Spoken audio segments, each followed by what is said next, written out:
the president of Convention Estates, Mark Meckler. We're under assault, and it affects not just folks here in Texas, but the entire country. What you're going to see today might be disturbing to you.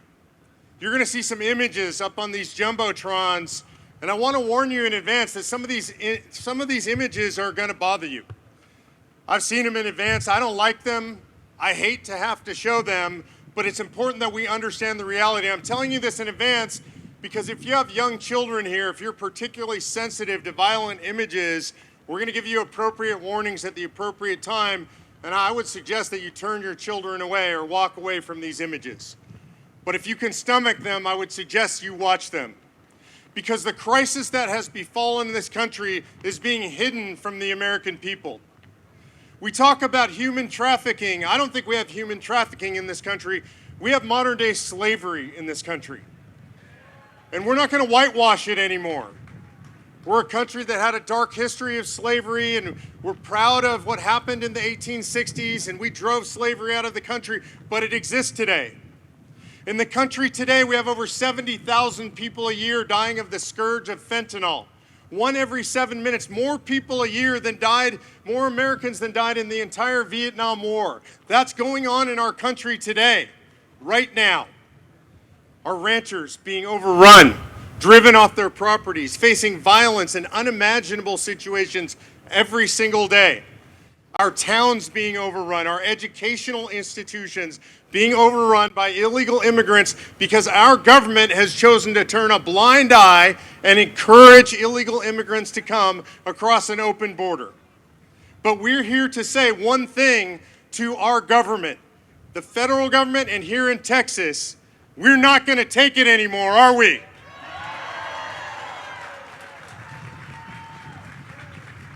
There's a fundamental question that we have to ask ourselves when we look at these pictures, when we think of young girls being sold into slavery, when we think of the families ripped apart by fentanyl poisoning, when we think of the law enforcement officers killed, the innocent civilians killed by illegal immigrants, we have to ask ourselves this simple question: how many more?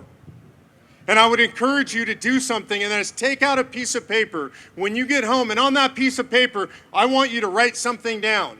I want you to write down, how many more young girls am I willing to see sold into sexual slavery?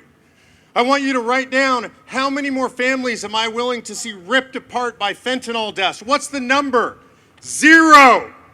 0 is the number. I want you to write down on your piece of paper, how many more ranchers are we going to allow to be driven from their properties? How many more law enforcement officers are we going to allow to be overrun by illegal immigration in our country? 0, that's the number. It's going to take us. Our government's not going to do it for us. They're not going to do it without us. We're going to have to stand in unison. And that's why you're here today at the How Many More rally. God bless you for coming. There's tens of thousands of more people watching online. I appreciate all the folks that were willing to simulcast this and broadcast this rally out there. But this rally is aimed specifically at that building. We have HB 20 being considered here in this legislature, and that will establish a Texas Border Protection Unit. Do we need that? We're asking the governor and we're asking the legislature to declare these cartels to be international terrorist organizations. Are they? We're asking our legislature and our governor to start seizing the assets of these terrorist cartels. Do we need that? We're asking our government to step into the breach. And no, we're not just asking, but we're demanding that. So today is the beginning. It's not simply an event, it's the beginning of a movement. The How Many More movement is going to spread across the country. It's going to unite all the folks that know this is the right thing to do. This is your moment, this is our moment, this is Texas's moment, and this is an American moment. Look, you've heard a lot today. Well, maybe things you didn't know, maybe things that make you feel uncomfortable, maybe pictures you wish you had never seen. And what I hope that you will carry those things with you. We're doing what we're doing because we don't know what else to do. You're out here today because you know they haven't been doing the things they're supposed to do. You're out here today because you know that Congress at large, other than folks like Chip Roy, aren't doing the things that they're supposed to do. And so that means we're going to have to do it. And we're going to have to do it for ourselves. We're going to have to do it for our kids and our grandkids. But we're also going to have to do it for those who have come before us. You know, we've seen folks up here today from Voices of Fentanyl. Moms who've lost their kids, husbands who've lost wives, wives who've lost husbands, sisters, daughters, grandkids, no longer with us. They've fallen in the fight. In the audience today, we have folks from Remembrance Project. Remembrance Project representing those who have fallen to illegal aliens. People should have never been in our country who took innocent lives from American citizens. We're here for them. We're here for the law enforcement officers, for DPS, for Border Patrol, for folks who've given their all to fight the scourge of drugs, to fight the scourge of illegal aliens, to fight the scourge of sex trafficking and slavery in America. And so I would ask now that we just bow our heads for 30 seconds and remember those folks that we have already lost and just sit in silence.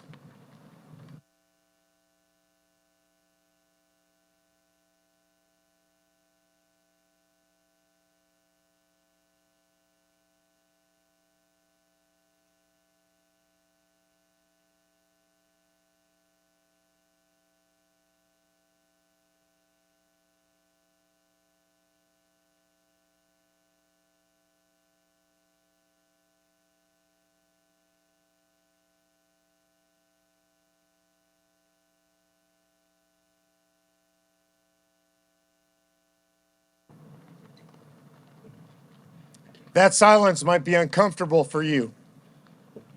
To sit in silence at a public gathering like that, it's not easy.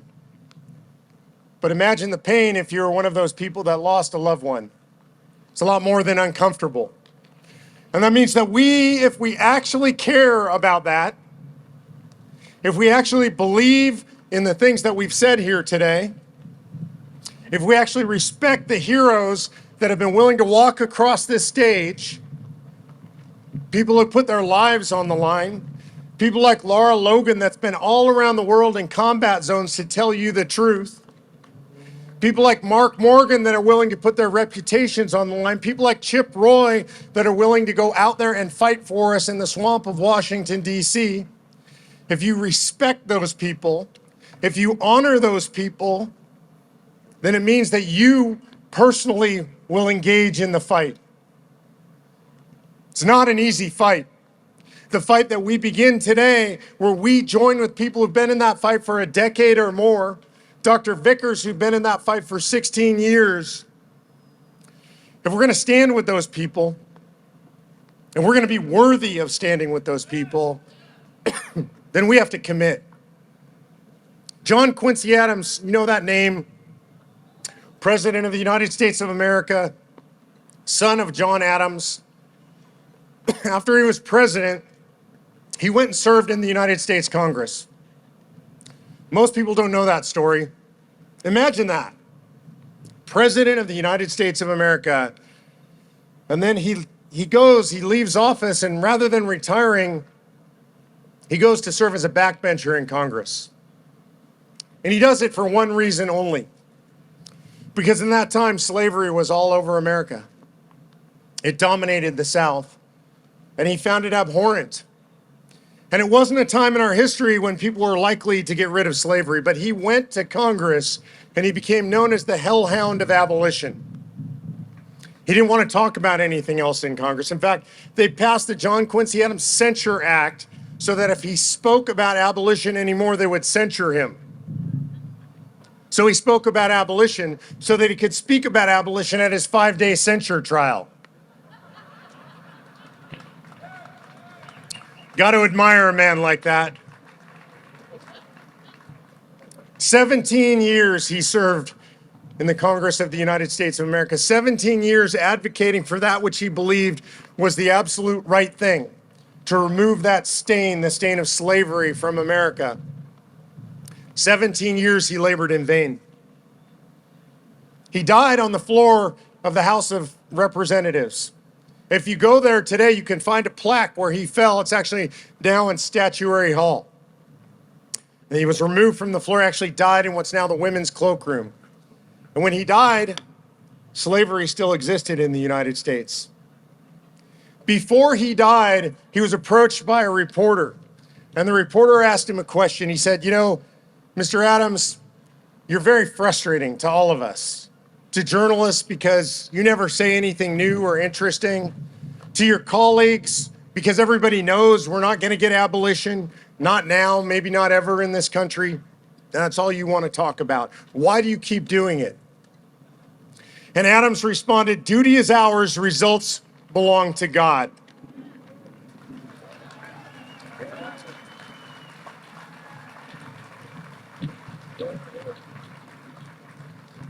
What does that mean to actually live your duty? It meant to Adams that he gave up everything, that he went to Congress, that he lived his life, that he lived and died fighting for abolition. And it didn't matter whether he won or not, because he knew that he was living out his duty. That's what he did. After he died, he had a very big effect on somebody that he mentored. There was a young man in Congress that was there in his last term. It was his first term. He was enamored with the fact that the great John Quincy Adams was in Congress, and so he approached him and was mentored by him. And he spent all the time with him he could. They became very close friends. In fact, they were so close that when Adams died, this young congressman was given the honor of being one of the 6 pallbearers at John Quincy Adams' funeral. After Adams died and after that young congressman's term was up, he was recalled. He was called home. Back then, the parties decided who ran. And he was called home and he didn't run again. But later he ran for office again, and he lost. He ran for office a second time, engaged in a series of very public debates, and he lost. And the third time he ran for office, he won. And we know him as the great emancipator, Abraham Lincoln, mentored by John Quincy Adams, a man who was simply doing his duty. We don't know what results we get when we do our duty. Likely nothing. In our lifetimes, doing our duty means the thing that we do when nobody else is watching because it's the right thing to do. Duty is the thing that we do when we know it won't benefit us, but we do it anyway because we know it's the right thing to do. Duty is the thing that we do when we pay a price for doing it and we really don't want to do it, but we do it anyway because we know it's the right thing to do. And unfortunately, duty is lost on this country today.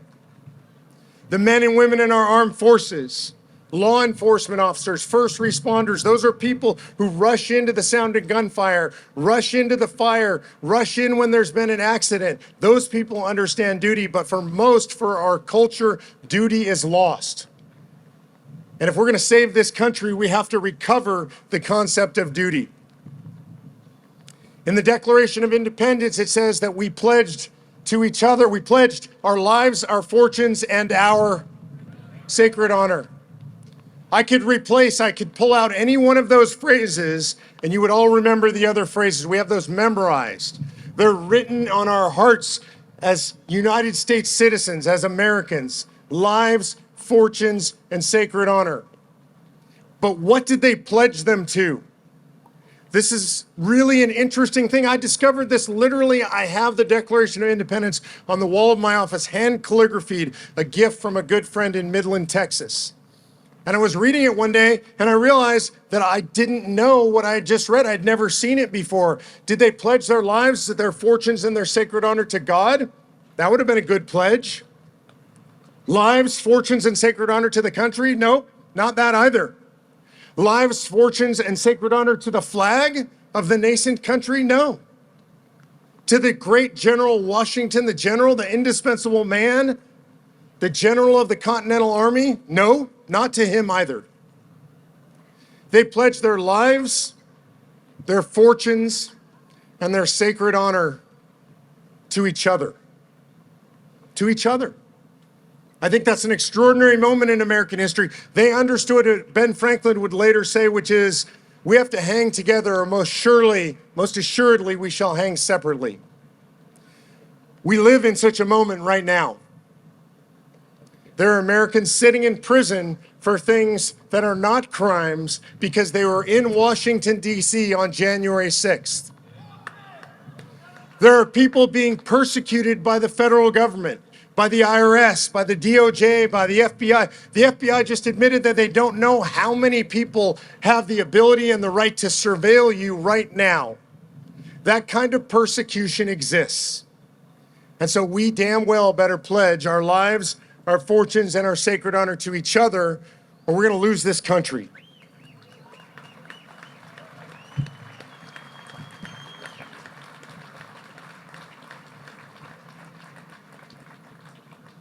I want you to know exactly what I mean when I say that, and I know what I can speak for every speaker who stepped up here today.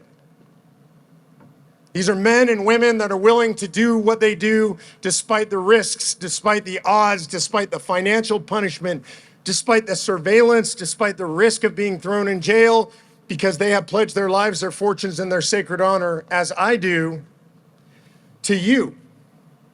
And when I say to you, I want you to understand exactly what I mean. I don't mean to you in some big general sense that doesn't actually mean anything.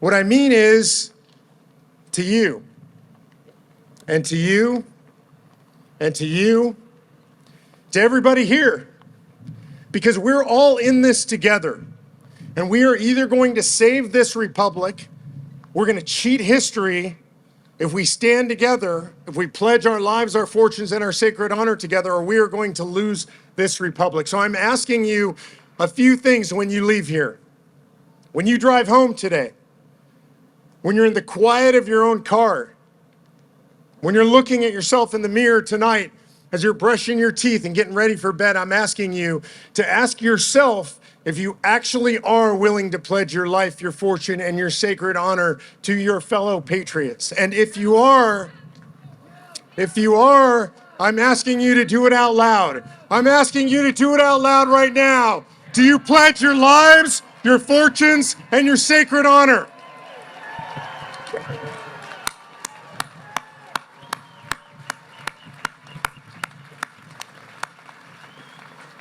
If you do, I can promise you the journey will be difficult, you will be tested, you will be pushed, and you will be persecuted, and you will take joy in that persecution.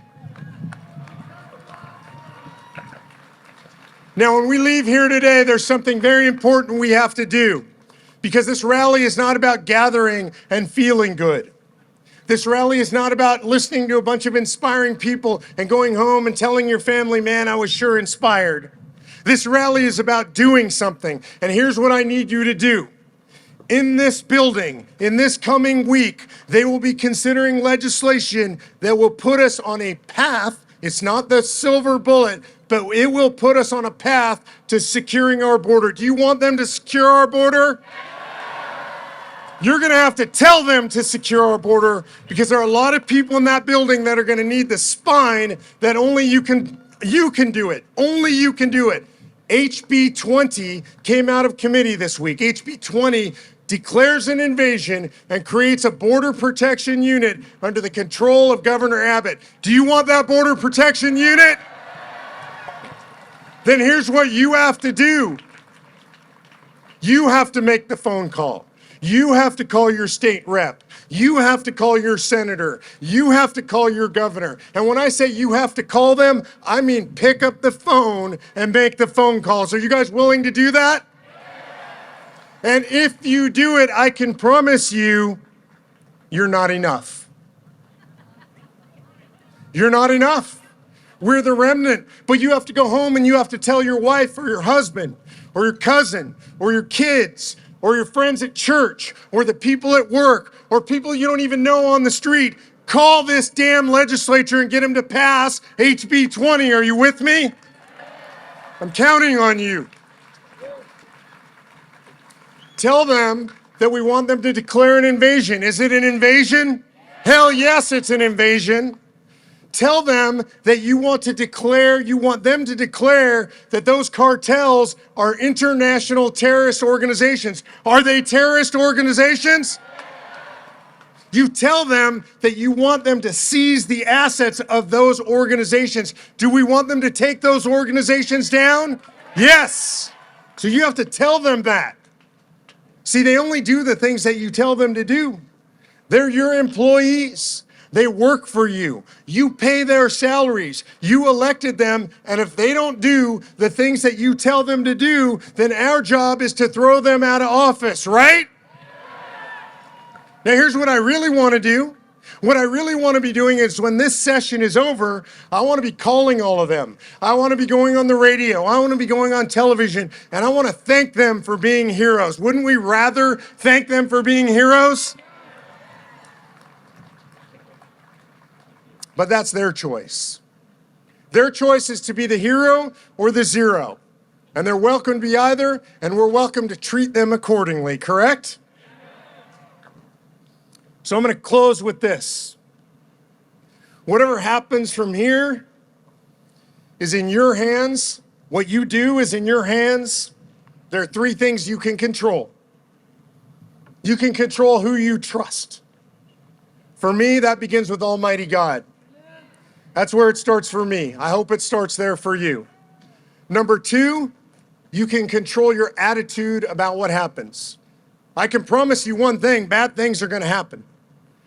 To our country, to you, to all of us at some point. And the question is, what do we do when something bad happens? Do we stand? Do we get back up if we're knocked down? Do we continue to fight? That's up to you. Are you going to continue to fight? So we're going to stay in this fight. I don't want to hear anybody tell me that they're quitting. It's too hard. It's depressing. It's frustrating. Because we're not going to stand for that because we're warriors, right? The last thing we can control is what we do. What we do. And I can tell you what we do as Americans, and I can tell you what we do as Texans, is that we stand up. And no matter how many times we get knocked down, we stand up again. And no matter how many times we get knocked down, we come back to the fight. I can promise you this, for me, personally. I can say this for everybody who got up on this stage today, and I think I can say it for all of you. There is a time that will come when I will quit fighting. And that time is when that first shovel of dirt hits the top of my damn pine box. And until then, I will fight. God bless you. God bless the state of Texas. And God bless the United States of America.